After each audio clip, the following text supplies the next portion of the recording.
Hello, hello. Welcome to another episode of I'm a Gents podcast. I'm your host, Captain P, with my fellow co-hosts, Tinas and Joe. We're excited to be here for another episode of I'm a Gents, a new season. We had been missing in action for a few weeks, getting our notes ready, our information ready for an action-packed episode today.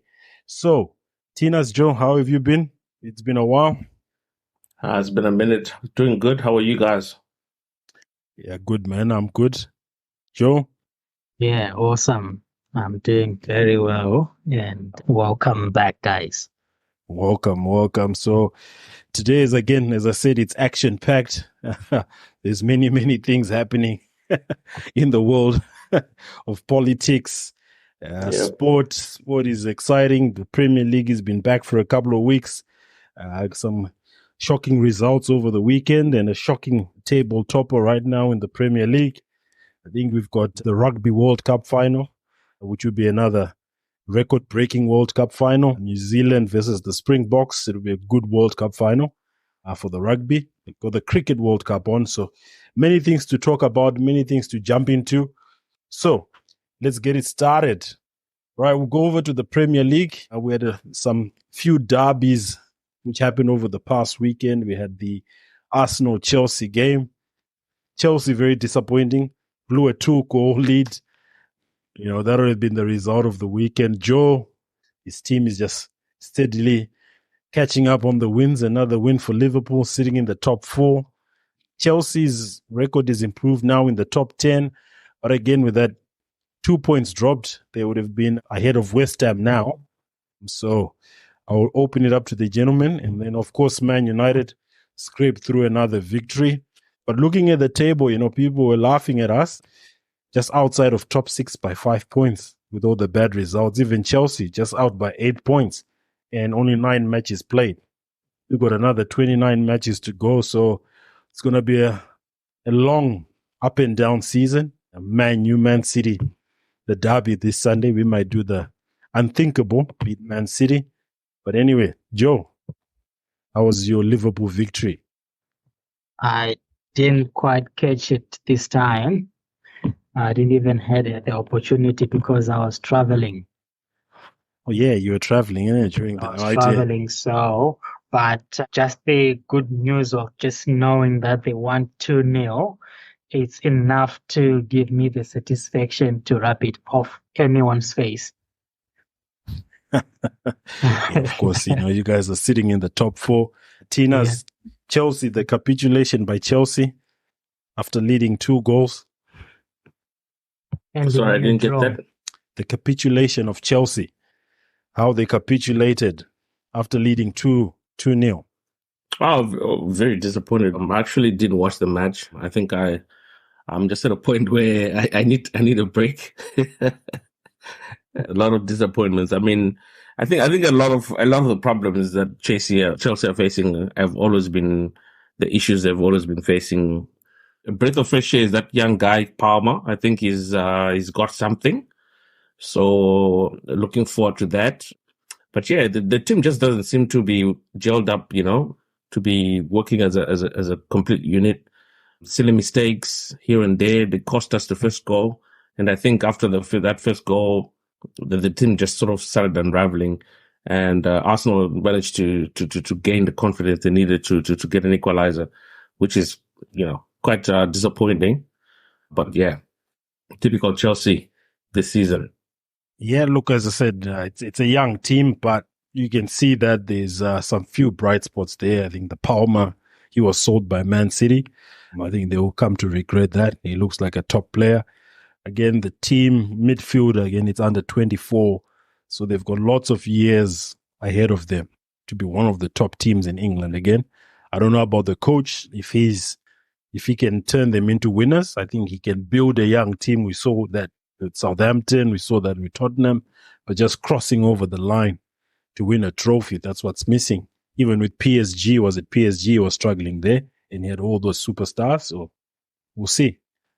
And then other results, Aston Villa, thumping 4-1 win over West Ham. Again, another impressive victory. Again, top of the table, Tottenham. Who would have thought our Aussie coach, Ange Postecoglou, He leading surprised everyone, eh? Tottenham to the top of the table, unbeaten. Some good victories, a draw at the Emirates. They should have won that game again at the Emirates. So, look, Tottenham is playing well. What are your thoughts on Tottenham? I haven't had the chance to watch them this season. Besides the reviews that I got about Song in the beginning when he did the hat tricks, but I haven't really been able to see them play, so I really don't know. Yeah, look, I've watched a couple of their big games, of course, when they beat us as Man U, and watched a few of their other games, the Arsenal derby. That was a good game, but they are playing very, very well. It's actually looked a better team without Harry Kane. So that's how football changes. Eh? They were relying on Harry Kane. Now he's gone and they look better. Joe, your thoughts on Tottenham? It's just that here in Australia, it's like a frenzy. A lot of people, they pretend as if they like soccer because the Ange is making Australia proud, you know, taking Tottenham to the top. Yeah, they might do a Leicester. You never know. Everyone was like, oh, Leicester, they're going to drop off. They're going to drop off 2015 and they won that Premier League. Yeah. Everyone else was stumbling, beating each other, smashing each other. The other top contenders just crumbling as the season. So you never know with Tottenham. They might pull off a Leicester 8 years later. So that'll be great for someone like Song, who has really put his heart into Tottenham. I would love to see that for him. I've always thought he deserves to be at a club where he wins silverware. Yeah, for Son, yeah, he's a good guy. He's now the captain. I think, yeah, he's been a faithful servant for Spurs, as you've said. A lot of teams always wanted him, and he's been faithful to them. And I'm thinking it'll be a good reward for him to lead, as a South Korean captain, also to lead Tottenham to the Premier League. So it'll be a good story of the season. So we've got some big matches coming up again in the next few weeks. We've got the Manchester derby. We've got Arsenal at Sheffield United. We've got another London derby in Chelsea and Brentford. So a few good games coming up this weekend. We'll watch this space. Hopefully, we'll have another good weekend. Man U, I'll just talk about them briefly. They're just trotting along, scraping wins. So it is what it is. So at least a win is a win. We're just surviving there. You go to Sheffield United and you have to get a wonder goal from a right back to win the game. The strikers aren't scoring. Rashford, in terms of stats, he's taking the most shots and attempts, but he's only scored one goal. So, so we'll see how things will pan out for Erik ten Hag. Look, I think it's our second season. That's the same thing, hopefully, which happened to Arteta in his second season. Things went down a bit. Arsenal believed in him, and look at where Arsenal are. So let's see how we go. All right. Anything else you wanted us to talk in the world of sports? Newcastle, mate. Oh, yeah. You were saying they're going relegation, but they're holding on. Yeah, man. They're in the top six, did you man. see that Murphy guy? Yeah, man. The way he was creating opportunity for goals. Yeah, 4-0, my friend. It's a strong team. It's a very, very strong team. You've got the Brazilian Guimarães, again Murphy, Gordon. So it's a good team. I'm not going to lie. We don't know about the betting charges for Sandro Tonali, if that's going to affect them. The Italian who they signed, their big summer signing. So, yeah. So, is it the guy who was seen in a casino? What happened with that guy? I think, I believe so. I think that's part of the story. And I think it was betting on some of the games back in Italy. I think there's a few players. Okay. I was like, you're not allowed to go into the casino if you're a player? Yeah. So it's the betting scandal. So I don't know. We'll see what happens with their betting scandal. And I think he's even admitted, there's an article in The Guardian which says Tonali admitted to betting on Milan games. And he was playing for Milan. Wow, that's crazy though. That's very unsportsmanlike, because what are you trying to... There's no way you're going to try and influence the whole team to win. So if you're going to bet on a team, it's either you're trying to make them lose. Yeah. So again, they're saying that he's got a gambling addiction, and it might be a potential 1 year to 3 year ban because he's admitted to it. And I think that's, online sports betting. That's what he was doing on his iPhone. And man, you never have this privacy because the investigators, the police went through his iPad and his phone and saw all the sports betting history and transaction. So that's it. Be careful on what you do online. It'll come and bite you. It'll come back to haunt you. Yeah, so that's the article in The Guardian that was published, I think, late last week when the news really broke and some of the admissions which were made by some of the players. So they're saying that he might get a less ban. Usually it's 3 years, but because he's admitted, they might do it a 12-month ban. Similar to Ivan Toney, the Brentford player, who did sports betting. And, you're making, hundreds and thousands of dollars, but you still want to bet, on a game of football. Yeah. Hey, maybe you're thinking you've got a scoop on something, man. I don't know. Yeah, man. Something which we need to investigate and look at. Is it bad for team? Look, is it bad for players to bet of sports betting? I don't think it's, unless they're affecting the whole team to lose, or they're in a critical position like a goalkeeper, they can let goals fly in. But really a midfielder, does it really change everything? Maybe it's the influence. Maybe he has 2-3 players that he has that are under his fold. So, because once you get into that habit, you can easily recruit people to say, guys, because some of these monies that are being bet out there are crazy. Like look at the case of India with T20 cricket and all those things. It's crazy money. Even in hockey, crazy money they bet on their team. So, yeah, I think with betting as well, the other concern is the money laundering loophole. It's a way to launder the money, clean the money. If you know that a team is winning, you put all your bets there, and the money, and it come back to you much more cleaner, isn't it? Nice and clean, yeah. So that's that. So there's a lot of implications with this betting scenario. So again, I think in the next episode, let's have a look into this Tonali story, football players being banned for gambling. I think it'll be something which will be good to look at, have a discussion with our viewers and listeners. All right. That was a good discussion on sport. I know everyone is itching to talk about. Wait a minute. Go ahead. The rugby. Did you guys watch the rugby? Yeah. South Africa and England. Yes. Did you watch it? How was it? I saw some crazy videos online about South Africans. I saw a springbok, the actual animal, with a scarf, South African flag scarf.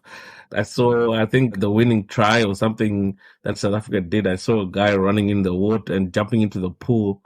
A lot of people doing crazy things. They're quite excited, eh? Yeah, no, Look, the team hasn't been playing well, but they've really stepped up in this World Cup. And the games they're winning, man, it's close ones, 1 point game, a 2 point game, but they're physical, man. Like this game, that was the next topic we're diving into. Like this final 4 of the last winners or of the last World Cups. Yeah. It's New Zealand and Springboks split 2-2. Both of them have 3 World Cups together. So whoever wins now has the 4th World Cup. So basically it's like a series breaker to show who's been the best. Who's been the best, yeah. The last, since when? Since 2007, yeah. Up to now. Interesting. Yeah. Gonna be a fight of the Titans. Yep. It's gonna be a fight, yeah. Because I think New Zealand won it 2007, then the All Blacks, then South Africa 2011, and then 2015 was the All Blacks again. 2019 was South Africa. So who do you think will win here? If you're a betting man, how do you think it's gonna fare? Look, with my heart, of course, you pick the Springboks as a fellow African, but New Zealand, after they lost the first game, it was a wake-up call. And they've been steamrolling teams now. So New Zealand have got the momentum, but South Africa have got the physicality, which I don't think this iteration of the All Blacks is super physical, because the team which beat them, France, was very physical in the first game. So, but again, if you look at Argentina, who they beat on the way to the final, that's another physical team. So we'll see. It's a catch-22. But anyway, we'll have to wake up early to watch that game, which will be a good game to watch. I don't know what time that is. Let me have a look. World Cup final. That should be, I think that's at 4 or 5 a.m. Yeah, 5 a.m. for that final on Sunday morning, which is, yeah, man. So it's Monday morning. Sunday morning, yeah. It'll be Saturday night in South Africa. Oh, if South Africa wins, so it's Saturday going into Sunday morning for us. Yeah. Yes. Yeah. So it'll be a Saturday evening in France, which would be an evening in South Africa. So it'll be a good game. Definitely I definitely want to watch that one. I definitely want to watch that. Yeah. So I think that will be on Stan Sport, I think, the final. So which would be good to watch. And now we move to the next section. We've talked about, have you guys watched the Cricket World Cup? That's another one. Cricket World Cup. So England lost on the same day with the Proteas and the Springboks, man, on the same day. Yeah. And looking at the table right now, the hosts are unbeaten, 5 out of 5. India with New Zealand on number 2, South Africa number 3, Australia on number 4. England are last at the Cricket World Cup. With Sri Lanka, I don't think they will make it. So again, some people are saying it might be a India or South Africa final for the World Cup, because both of them are pretty much in form, including New Zealand as well. So lots of sports and activities. I think the basketball, at the time of recording, the basketball will start tomorrow, I think. Tomorrow afternoon, our time, which will be Tuesday evening in the United States. So the NBA season is back, and we've got the LA Lakers versus the Denver Nuggets. That's at 9:30 a.m. in the morning, and then you've got Golden State versus Phoenix Suns at 12 p.m. I think that's the advantage of living in Australia. Sometimes you can watch the basketball whilst you're typing your reports. If you need a break, you can watch the basketball. If you're having your lunch, you can watch the NBA finals whilst having lunch and enjoy the NBA finals. That's a good thing. With the Aussie and the American time zones, watching some of the American sports, you watch them during summer. If you need to detox the mind, you can just turn on the TV and watch some NFL. Now you've got the NBA back. So the whole week, you're covered. You're covered, definitely. And I'm sure there's other sports that are coming in between as well. Yeah. So you're covered somehow, somewhere. You've got a bit of sports just to watch and enjoy. So look, all of sports, as you said, sports all around. If you're a sports lover, that'll keep you indoors. Stay at home. No pubs, no clubs. You can just ingrace yourself into the sporting. So let's have a discussion about this volatile topic. I think let's cool the jets whilst we're discussing. There's a lot of emotion towards it, and obviously a bit of, what can we say? I'm coming closer to the mic.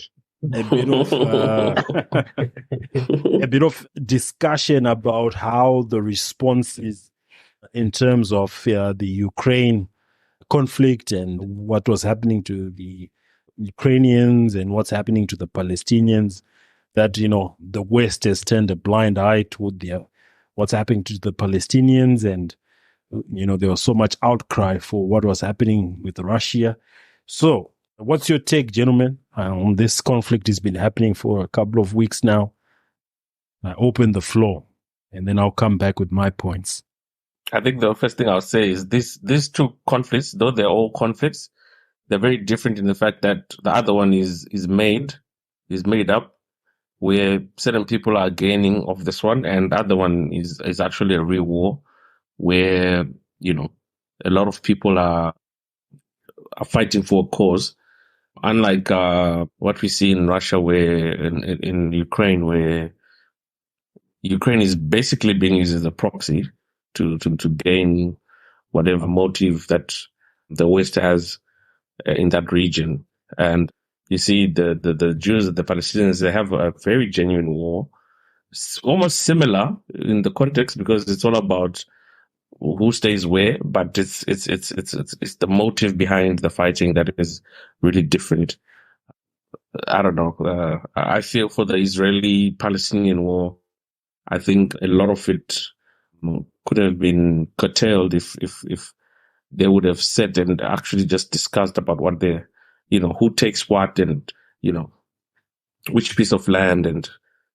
But it's very tough for the Palestinians because that's their piece of land that they've had for the longest time. I know a lot of people talk about the biblical aspect of things. As a Christian, I also understand, but they've owned that land. Even in the biblical times, they were spoken about as having been there already. So I think it's a very tough one for them to let slide. All right. You want me to jump in now? Go for it. I think both of these conflicts, let's just be honest. Yes, we might say one is fighting for ideological reasons and one is a proxy war, but there's a few, I look at the, deeper behind the scenes, look at it. It's only a few people are benefiting out of this. There's a military industrial complex, which is out there with the current American leadership, right?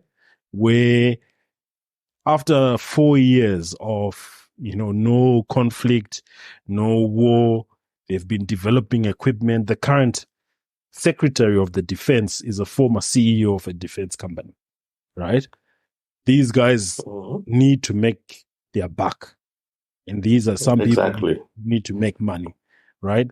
Yes, the Palestinians, they've been affected. And what Hamas did on that day, again, ideologically, they may be justified, right? However, the way they did it, capturing young women and children, again, we don't agree to that. You don't subscribe to that. And then furthermore, again, why I find it very weird is how with Israel, we know that their defense is at the highest rated. They are always aware of intelligence, things happening. The way it was infiltrated, unless, it's a conspiracy theory that they knew it was going to happen on that day, which was a public holiday, and they let it happen so that they can manufacture this outrage. I think to a certain extent that's what happened because, like you said, Mossad is one of the top agents, if not the top intelligence agencies in the world. They know things about other countries that a lot of people don't know. And then how is it that your own country is attacked from an adversary that wants to always attack you? So it doesn't make sense that things like that happened. And I think I was also watching some gentleman on one of the news articles saying it was reported that Netanyahu gave the army a stand down and they actually defunded certain areas along where Israel was attacked. So for me, that says they wanted, the little slap on the cheek so that they could come all guns blazing. Yeah, because I think, there's this proxy war. Again, there are many proxy wars which are being fought. There's a proxy war between Israel and Iran, right? Exactly. And Israel wants Iran to react and come through, and then we have a full-fledged war. Yeah. So, right, there's a lot of jostling for, because apparently some of the missiles that are being used by Hamas are said to be Iranian missiles. So I think most of the weapons that they have access to are Iranian. And then you also have, on the other hand, you also have, Lebanon is also fighting Israel. It's almost like, it's almost like Israel wants a full on with the Muslim world. But you see now, if you look at whether you call it coincidence, whether, For Christians, we call it biblical. For people who believe in other, numerology, if you look at what happened, let's say, for example, in 1967, right, when there was an issue with the recognition of Jerusalem, there was a mini war. Yeah. 50 years later, when Trump recognized Jerusalem, right, 7 years later, there's a war in Yom Kippur. In 1973, there was a Yom Kippur war. So you see, some of these things, you might call it coincidence, history repeating itself, or, timelines where, some of the people who believe in that stuff, I'm forcing things to happen to fit a particular narrative and a timeline. Because for me personally, this issue, I'm not looking at it as between, because basically these people, if you look at biblically, historically, they're siblings. It's a brother. Yes. They're the same people. They're the same people, right? Even when you go and pray for people who've traveled to Israel, when you go and pray, they both, go to the grave of Abraham, right? They say that who's their father. One goes on the other side and one enters on the other side, right? For the Arabs on the other side, for the Jews on the other side. So it's a relationship war. But there are people who benefit from these type of battles. And individuals are sucked in emotively, right? And now you've got people who are friends or mates now saying, oh, I'm pro-Palestine, I'm pro-Israel. And people start to bicker about that. Yeah. But what is your take, though? Joe, over to you. I think this whole thing is muddled in a whole lot of complexity, because with Hamas, what they did was really horrific. It was not good. But on the same scale, what Israel has done in the aftermath is equally or even more horrific. And it's something that we do not expect or anticipate to be coming from a country that is portrayed as democratic and with their religion overall, which is against the killing of the children, the violence against the children. So at the end of the day, the complexity is you find that when Palestinians are being attacked, the big, conglomerates, big companies, big politicians, they are all vying for or supporting Israel, who is the perpetrator of the violence towards the Palestinians for over 50 years. But when that happened to Ukraine, they were quick to say international human rights, crimes, war crimes, things like that. But when Israel is doing it, they put a blind eye to the international criminal law, because what Israel did after the 7th of October, when they bombed indiscriminately, bombing where the children and the civilians were, knowing that there are children and the civilians that are going to be killed by their actions, it's called collective punishment. And collective punishment, by definition, is an international criminal offense. So, go ahead. So, in that one, we can respond that Hamas has publicly, people publicly know that Hamas has used women and children as human shields. Some headquarters or their communication bases are behind or, within a region of a hospital. Yes, you might call it collective punishment. However, those who are being defended, right, are using other people as human shields.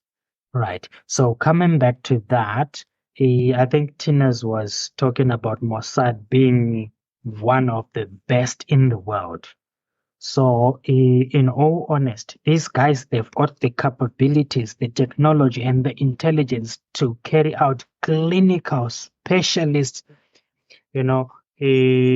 attack to go and extract whoever they want to, like what the Americans did with Osama bin Laden in Pakistan. They didn't go and bomb the whole neighborhood. They strategically went in and infiltrated. Israelis, they can actually do that. They own the whole bit. They control the whole bit.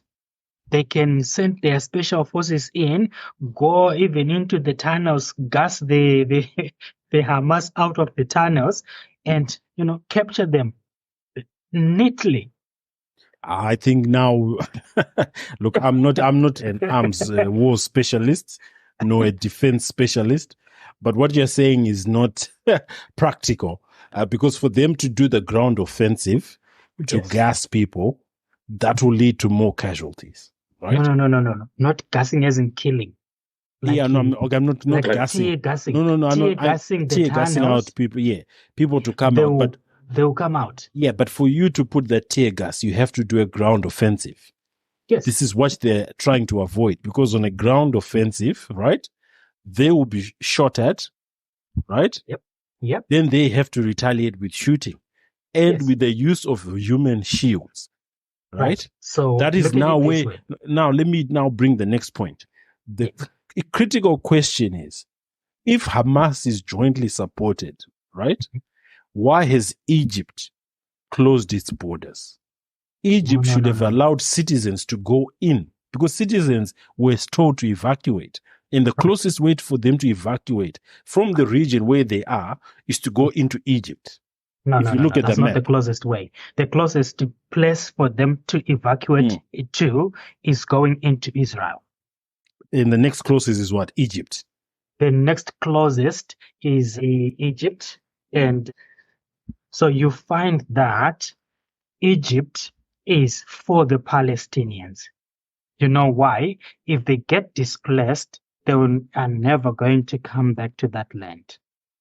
That will be the end of it. So that Gaza Strip, where we are talking about Gaza there, the closest border is to the south, right?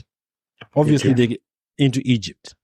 So Gaza and Israel, they are bordered. They are bordered. But what I'm saying is that obviously they cannot run into Israel, because Israel will be hesitant to let some of the people in, because they will say, we are, destitute. We want to evacuate, right? I'm just thinking. They won't let them in, brother. Layman terms. They'll never let them in. So the other people who have to let them in, the civilians, are the Egyptians. But the Egyptians are scared as well, because they don't want to let elements which will resurrect the Muslim Brotherhood. That is another angle. But on a more honest note, do you think if the Palestinians relocate to Egypt, do you think they're going to come back into the Gaza Strip, or the Gaza Strip too? Because Israel is creeping in, settling their people slowly into the Gaza, area, into the Gaza Strip. Because like what Tina was saying about Tina's, you were talking about why don't they define who owns what and who owns what. That has been done by the United Nations when they officially gave the Israeli state what it is now. But now it's been done since 1947. It's been done 5 times, and all times Palestine has rejected, because obviously it was their land to begin with. So for them, they don't see. Yes. But now they've been like that for over 50 years, right? But now Israel is like a cancer now. They're going slowly into the territories of Palestinians. And violently. We might talk about Hamas, but it's not about Hamas. Like one analyst was talking about West Bank. There is no Hamas in West Bank. And in the last few months, there have been casualties of Palestinians being killed by the Israeli elements. Yeah. There's no Hamas. So the example that I gave the other day when I was talking to a colleague was, if we had to take any African country, say Zimbabwe, for what happened when white people came and settled and tried to make Zimbabwe their home, tried to give each other pieces of land and things like that. What happened? Zimbabwe, they fought back. There were 2 wars that were fought significantly, and the second war led to independence, in quotes, of the piece of land called Zimbabwe, which had been named Rhodesia. So the exact same thing is happening to a country called Palestine, where a people have continually come, because it is said that any Israeli who resides anywhere in the world, if they just happen to come today and say, I'm going back to Israel, they're given a piece of land. Where are they taking that piece of land from? They don't have land. Yeah. They're taking it away from somebody. So now, one of the biggest issues that is key in this whole thing is the settler part of it, where people, I think it was a UN charter that said no one should live in that area. It is contested land. No one should live in that area until such a time when they've agreed. But Israelis keep living there. More families keep going there and setting up. So slowly but surely, they're taking away land that the world has said, okay, no one should live there. But they're doing it, and they're doing it violently, with killing, with everything. One of the words that was used to describe what's happening to Palestine is what happened in South Africa. Apartheid. Apartheid, yes. Exactly. And what happened in South Africa when that happened? People fought. So I don't know why here. It's a different situation where the world expects Palestinians to keep quiet or to be humble or not to say anything, when the very same thing, when it happened elsewhere in the world, people fought. Yeah, it's because, Israel has got so many vices on so many governments. They've got a lot of people with, a lot of power who can actually manipulate and control, even including the media. Yeah, so let's call it what it is. Yeah. Let's call it what it is. At the end of the day, they can make a spin-off and the whole media will be talking about it. Like what happened to the hospital.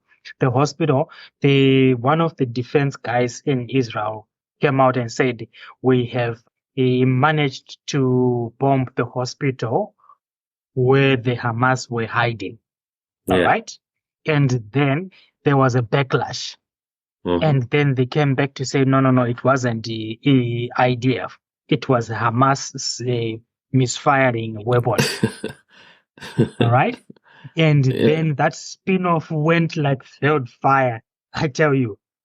Yeah. Until these young TikTokers, they revived all those, videos where the defense guy was talking about clinically, surgically attacking.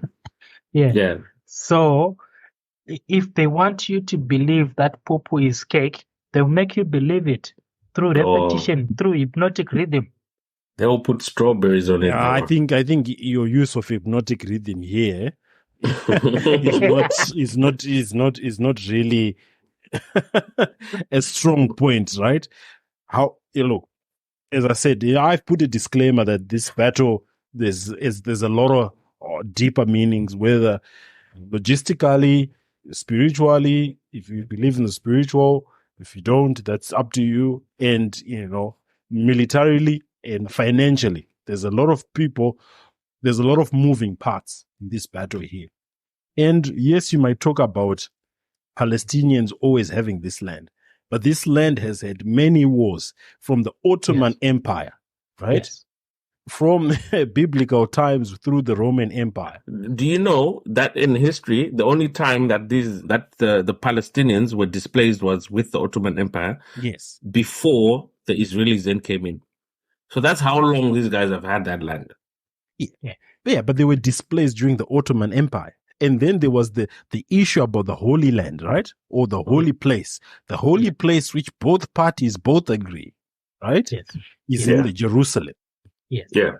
which created this accord post the World War II. Yes. Right? Which was funded by the Rothschilds and other entities to say that what place can we give Israel? There was that contestation of the Ottoman Empire, right? Where there was displacement. And that land, basically, it didn't really have anyone in control of that land. Right? Hence why you've had those multiple wars. No, from 1947 to 19... No. A lot of Palestinians were killed over that land, mate. A lot of Palestinians were killed over that land because... There were Palestinians in that land at the time, and what for Israel to be established, they were displaced during the World War. Yeah. Not during the World War, post-World War.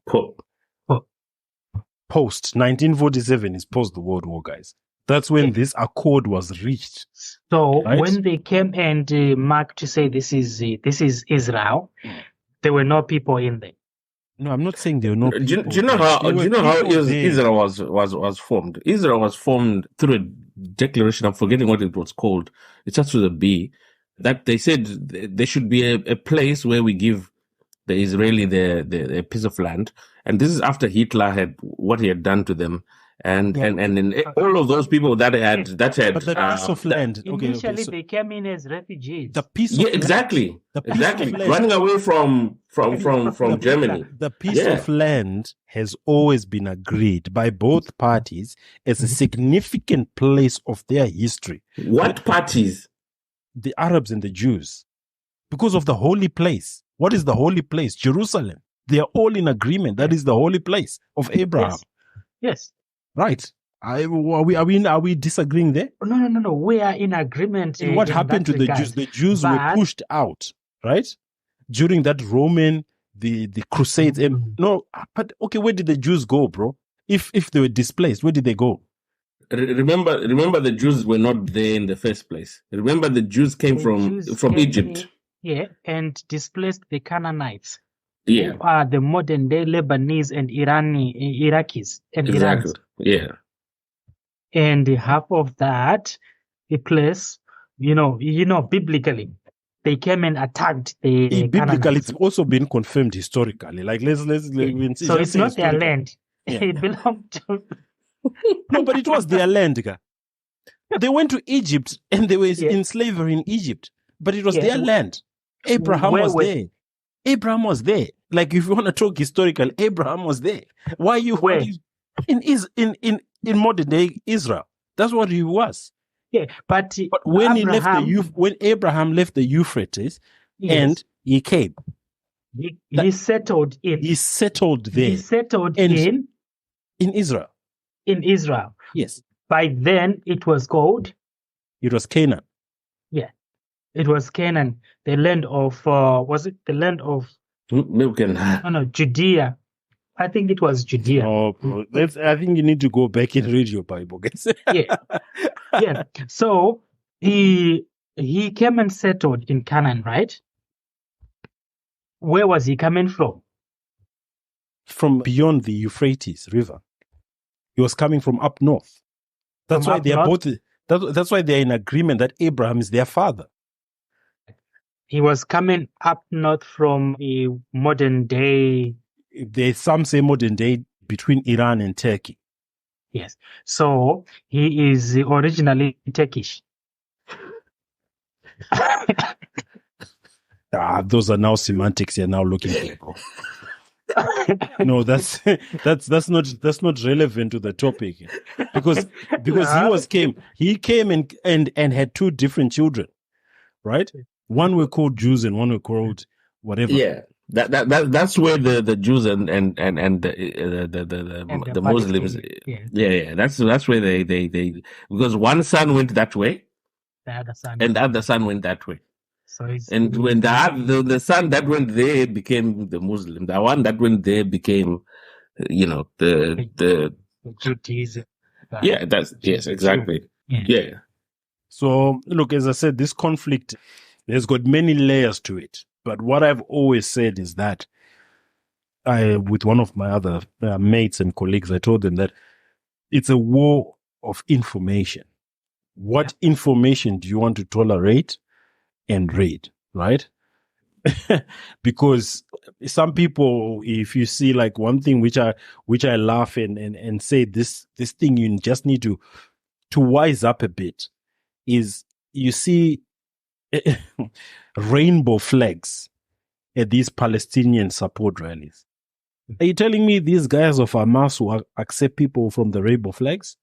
That's a no. So that's why you just have to look at some of these things. The people who are doing these protests and rallies, there's a deeper agenda to it. A man wearing a dress was at a Washington, D.C. rally saying pro-Palestine. Would they be accepted if they walk into those are Hamas just territory? attention seekers? What do you think is going to happen now that Israel has bombed Gaza and has pretty much layered it all down? What do you think is going to happen? What do you think is going to happen if Hamas stops fighting back and says, listen, let's do what you want to do? What do you think is going to happen? Do you know right now, anyone who's in Gaza can go into Israel and get immediate Israeli citizenship? Mate. Come on. It's there. No. Did you guys do your research? No. You just go. Listen. The Arabs can get their immediate citizenship. Listen, you can get citizenship, but you are living as a second-class citizen. You have a different number plate from Israelis. You'll have a different ID card from Israelis, and everybody will know that you are not Israeli. You are Muslim. Sorry, Palestinian, whatever you want to call it. That's how much pedantic they are about making sure we know you, who you are. So yes, you could be given the citizenship, but you are living as a second-class citizen. You're not living as though you're in your own country. You're living as though you're a refugee or some sort. Look, both of them contest that it's their country. Both of them contest because of one person. You know, we're not part of TBN Broadcasting Network, but this all goes back to one man, right? Who decided to poke two different women, and we've got this issue now. But look, man, the only question that I always ask everybody, and you know, if you want to be fair in answering, is if you were a Palestinian and facing what you're facing from the Israelis, would you sit down on your laurels and just agree? Because for me, those guys are facing a very tough time where they're being dominated by somebody who has all the resources and all the time in the world to crush them under their finger. And they're doing it nicely and slowly. And a situation like this is a very good example, that a very good opportunity that they've had to even just decimate more and more of what you have. And now they know you need fuel. Now they know you need electricity. Now they know you need aid. You're basically at their mercy. They won't stop until they decide we are going to stop. This is what's going to happen. And can you imagine? I don't know if you guys saw a video that came out of a little child who was holding stones and threatening this soldier. And at one point, he actually threw a stone, and this soldier was holding a gun, and he wanted to shoot the boy. That's exactly what's happening between Israel and Palestine. That's happening, all right.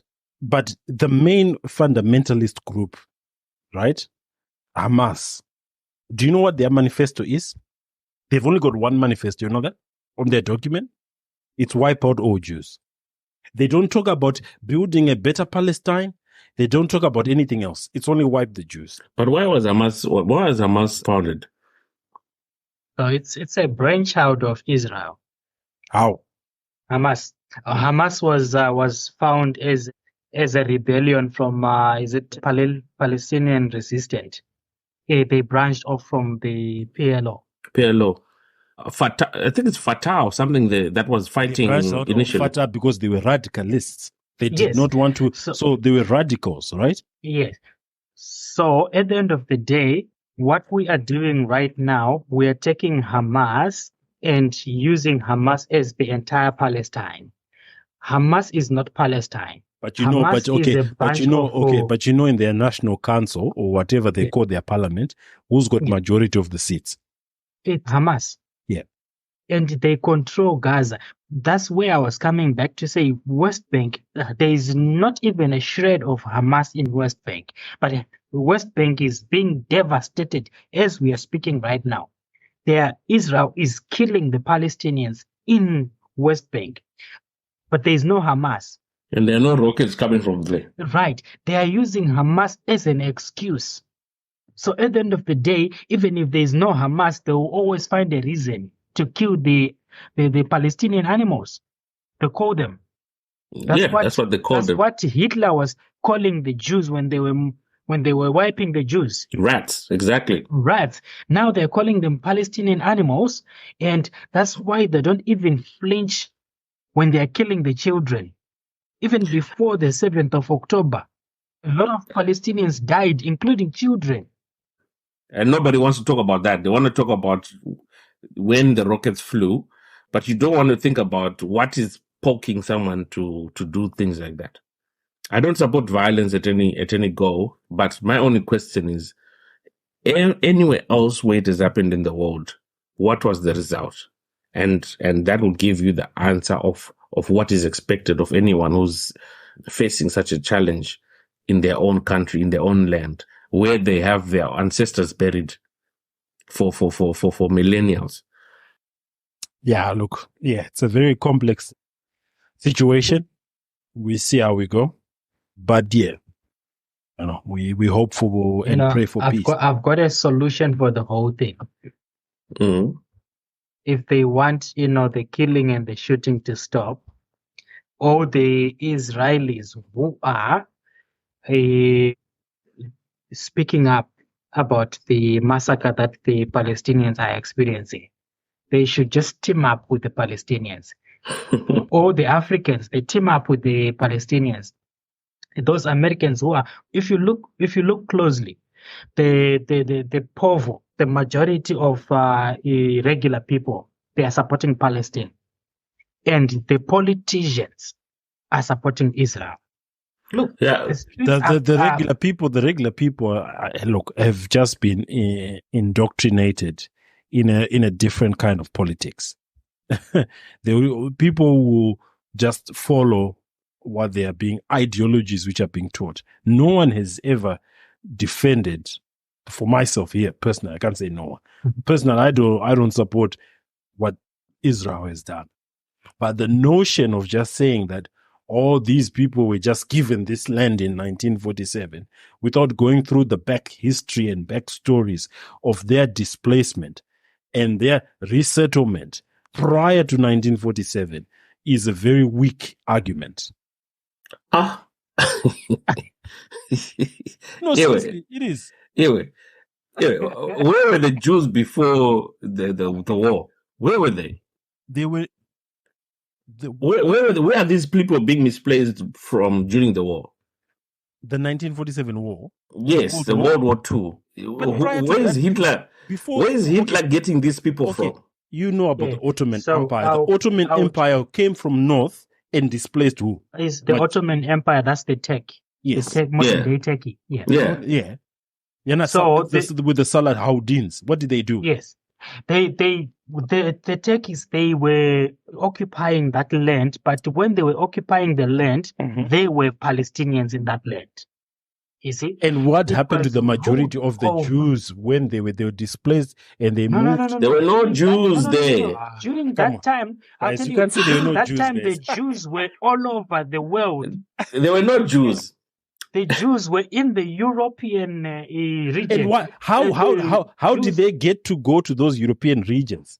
Because they were displaced through all the transitions from the Roman Empire, through everything. You know that, guys. Let's not just pick and choose. And some of the Jews were in Africa. I think majority of them were in Europe. My second best was Africa.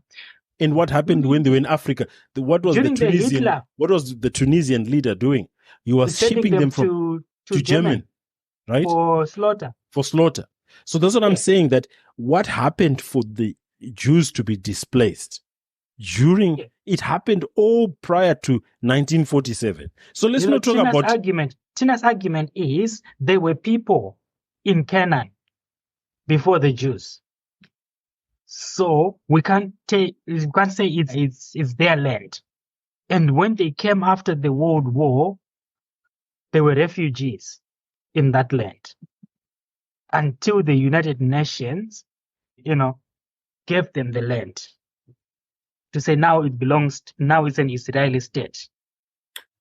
The Jews, when the world saw them suffering from where they were being, whatever was being done to them by the Germans, the Jews then said, listen, the world then said, and this is okay, there's some Jews there. I want even to think even Rothschild, I think he's a Jew originally. And I think through his work behind the scenes and other people, they pushed forward that the UK, who had fought against the Ottoman Empire and took control of that land, at that point, the United Kingdom had power of that land. Initially, they'd given that land back to the Palestinians, but then it was then said that since the Jews were having such a tough time with these guys and they didn't have anywhere to go, they should create an area for them to go and settle. This, like we said before, it was almost like a refugee sort of type of situation where you're saying, "Oh, okay." Initially, we this could have been their land. I think maybe they were basing it on biblical history or whatever you. And they gave them a piece of land. If you look, there's a map that shows Israel, Palestine from 1947, I think it was 1967, and present day now. Israel has been growing, like Joe has said, like a cancer. They've literally just been growing and eating up all the land that the Palestinians once owned. And these are people that were settled after they had been decimated by the Germans. Yes. So you can imagine someone comes into your yard and you give them a corner and you say, okay, you can stay there. You can build your cottage there. Why are they given a corner? Because both people here have got they've got equal right to that land. If you base it on the Holy Land. No, that land was the Philistines' land. And they came and slaughtered the Philistines. How what are we saying here? What are we saying? If we say they have equal rights, how can you have rights? How do you have equal rights of something that you have not stayed in for the rest of history? But you were displaced. You guys agreed that they were displaced. The Jews were the ones in control prior to the Roman Empire. The Roman Empire entered and they were still in control, and then they were displaced. Before they were displaced, right? They were in that land. Yeah. Before they displaced people who were in that land, who was there? There were other people. There were other people there. So let's not just start history on Israelites. Yeah. That's where the issue is. Yeah. We are starting history. So they got displaced. Now they want to claim ownership. And the people that they displaced, you know. No, it's okay. All right.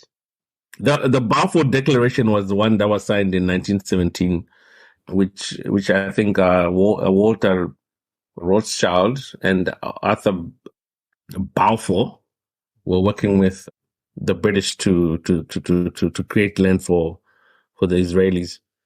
And I think to note is already the British were they were the ones who were taking land from the Ottoman Empire, and they were the ones that were, in control of that land at that point. Distributing the land. Exactly. Look, as I said, it's a sad situation. Women, children, elderly. It's very sad. And we to be honest, we need to pray and hope for peace in all the regions, Middle East, Europe, and see what comes out in the next few weeks. Because from what you can see from the build-up, there's a build-up of a ground insurgency happening. Before you continue, can I just finish this with this statement? This is a public record, Wikipedia. It says the Balfour Declaration was a public statement issued by the British government in 1917 during the First World War, announcing its support for the establishment of a national home for the Jewish people in Palestine, then an Ottoman region with a small minority Jewish population. So it's in Palestine. Yes. It was renamed Palestine when? You guys are picking the history where you want. No, this is Wikipedia, mate. I've got the Balfour statement. I'm reading the same statement you're reading, right? Palestine. Do you actually know that Palestine, if you want to go historically, was actually technically an insult to the peoples who were affecting the Jews at that time, prehistorically. There was nothing called Palestine. It was actually Philistines, Amorites. There was multiple tribes. And then there was named as Palestine as a form of not an insult, but degrading term, right? So there was never a Palestine. There were multiple tribes in that region or multiple entities who did not have a solidified leader like a king, right? They all had their own chieftains, right? And then you told about resettlement post-Egypt when they came from slavery. That's when there was the settlement, they defeated them, and then you had one king and one structure in there.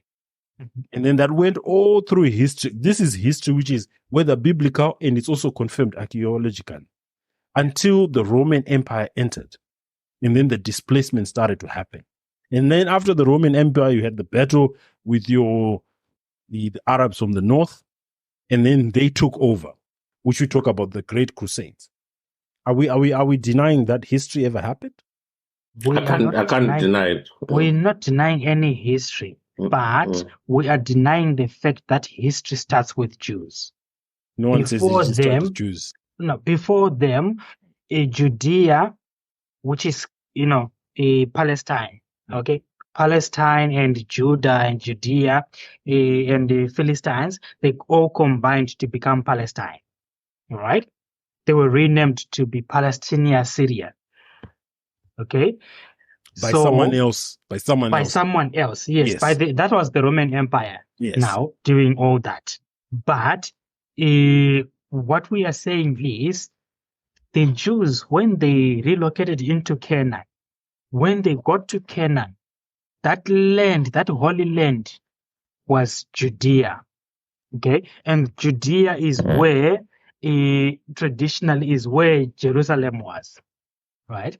So that land where Abraham settled in that land, and we will say his remains are in that land, is what the Jews are claiming that is their land, right?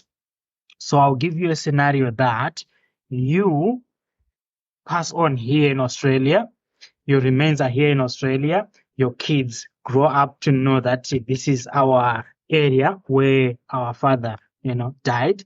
And then in the history making, they are maybe disposed and relocated to another place.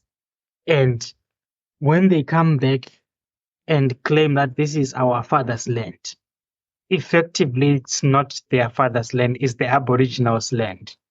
It's the indigenous Canaanites' land. That's where we are saying it's not their land. They got no claim over that land because the prehistoric people own that land. So that land now has to be divided equally between the Israelites and the Palestinians. And there should be no fighting over that. They should be brothers, in arms, sharing the Gaza and the West Bank equally. Not what they are doing like cancer, like a broken blanket where if you rip one corner, you can't stop it. It keeps going. They are tumorous, they are malignant. They are encroaching into Gaza. They're encroaching into West Bank. Forget Hamas. Hamas is just another excuse that they are putting on the spanner in the works.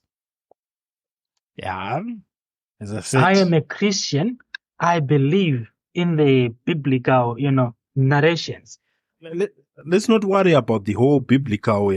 Biblically, it's been confirmed archaeologically, Yes. right? In terms of this, it's well known, right? Mhm. The only point of difference where people always disagree is who's Jesus. Jesus, some say there is a prophet, some say he's the Son of God. That's where the main disagreement really comes to. But anything prior to that, everyone agrees Yes. that is where we've spoken about having little multiple tribes when Abraham settled and Abraham grew and became stronger, and they moved to Egypt, were in slavery for many years, right?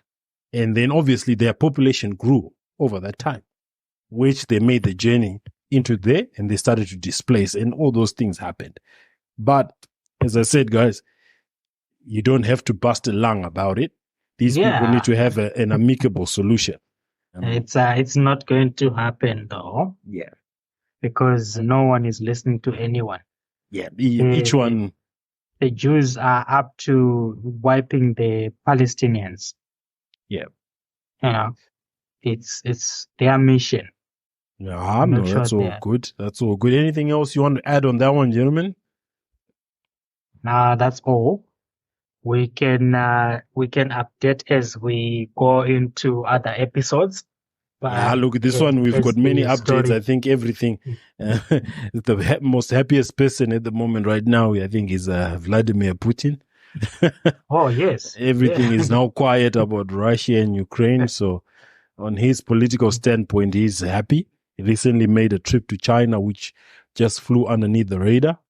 And as well, you can see China is pretty quiet in this matter. So there's a lot of geopolitical, things happening, which people are not looking. People are only being given face value. I know we wanted to touch on this topic, but you see that, everything has started to go up again post this Syria, Palestine, Israel cost of living. I know it was one of our talking points. I think we'll delve into that more detail in our next episode about cost of living, other topics that we've got. Anything you wanted to talk about the cost of living? Are these wars being used as an excuses for people to recover their money post-COVID? Thoughts? I can see you all smiling. I don't have enough information on this one. Yeah. I mean, just speaking from a hunch, with COVID, there was a lot of printing of currency all across the globe, which was a fuel lighter for inflation. And now trying to chase the inflation, the reserve banks, the central banks are trying to increase interest rates so that they fight the inflation. All right. So that process of increasing interest rates, it will also cut deep into the cost of living. You find that a lot of things, the prices, they are kind of going up because of the inflation, but businesses are not making any profit because of the high interest rates. If you are a homeowner on a mortgage, you took a mortgage that's like 700,000. At the low of the COVID, the interest rates were sub 2%. Yeah. So you could repay your mortgage like 1,900 to repay a $700,000 loan. But now the interest rates for mortgage repayment, they are sitting at 5.58 all the way to 6+%, which brings you to close to 4,000 in repayments, which is more than 100% increase in your monthly repayment, which your salary as an individual has not increased 100%. So effectively, where you were using third of your salary to pay the mortgage, the cost of repaying is now more than half your income, which is also considered, financial stress here in Australia. So at the end of the day, cost of living is affecting people on paper and in their pockets as they go shopping, because everything in the shops is going up. A while back when I first moved into Australia, with $200, I would fill in the basket. But now with $200, I barely fill in a plastic bag, unless if it's boxes of cereal only. Mm. Yeah, cost of living, I think, when we were talking about interest rate, I think we had that discussion the other day that they are going to go up. I think there is a prediction that next week there will be a raise in interest rates, particularly with what's happened here in terms of this Israel situation. So preempt another 2.5. But can you cut into how does the Israeli situation end up increasing Australian, well, the halfway across the world from those people? How does that end up increasing our interest rates? In terms of, they will use it, costs, the basic costs and the cash expenditure, which you have to use to ship products into the country, increases. So you have to print more money. The more money from where? They just from where and why? Because shipping routes have to change for safety. No, but Israel is not really. No, I'm saying that to pass through some of the regions, you've got the Russia-Ukraine area. So shipping routes, some have to change. So you have to print more money. Basically, where they're saying that there's need to print more money for you to cover some of the obligations they may have. So the more money which is printed, as Joe is alluded, the higher the interest rates will go. Yeah, but I think we'll delve into that. To answer the question that Tina's had, how the war will impact the cost of living out here, you find that there are so many interlinked, supplies and services. You find that the Israeli-Palestinian conflict has got an impact on, Iran. Iran is a big producer of oil. Saudi Arabia is a big producer of oil. Those people, they are invested in that conflict. So there are going to be a number of, we are anticipating there can be embargoes on Iran, because there is belief that Iran is involved in the 7th of October attacks. So that will affect the flow of oil into the markets, which will effectively increase the price of oil. And then the higher the oil price, the higher the price on the pump here in Australia. The higher the price of the pump on the pump in Australia, the higher the groceries, because they are being delivered from Adelaide to Queensland. So it's more like a snowball or ripple effect. Is similarly to what happened during the onset of the Ukraine, because Ukraine and Russia were the biggest, producers of wheat and other grains, as well as oil. So that restriction into the products coming into the market, we saw the increase in oil price. We saw the increase in commodity prices. Oh, yeah, for Ukraine, I understand, because like you said, the biggest producers of grain, a lot of that grain is needed in Africa and all these places, even for us. But I just wondered how Israel and Palestine... Israel is indirectly a chess piece. Because this war for them is inland. It has nothing to do with... Yeah, but remember, if missiles are being, whether they're inland, you've got other parties which want to get involved, your Saudis, your Irans, US. So there'll be a lot of movement across. So let's say if you're a supplier of a particular product, you try and find I was talking about shipping, the alternate route. If, there are embargoes which may be placed on a place like Iran in terms of their oil, there's a reduction in oil production.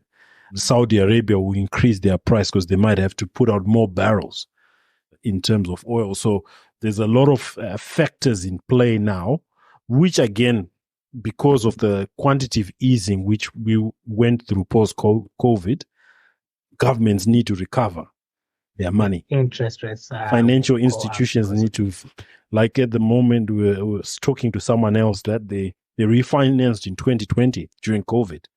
They had a 3-year term. It was sub 2%, but now the bank wants nearly 7% variable. Yes, 7% is no joke. That's crazy, mate. So, Yeah. and then the bank is not wanting to give them a fixed term because of their financial circumstances.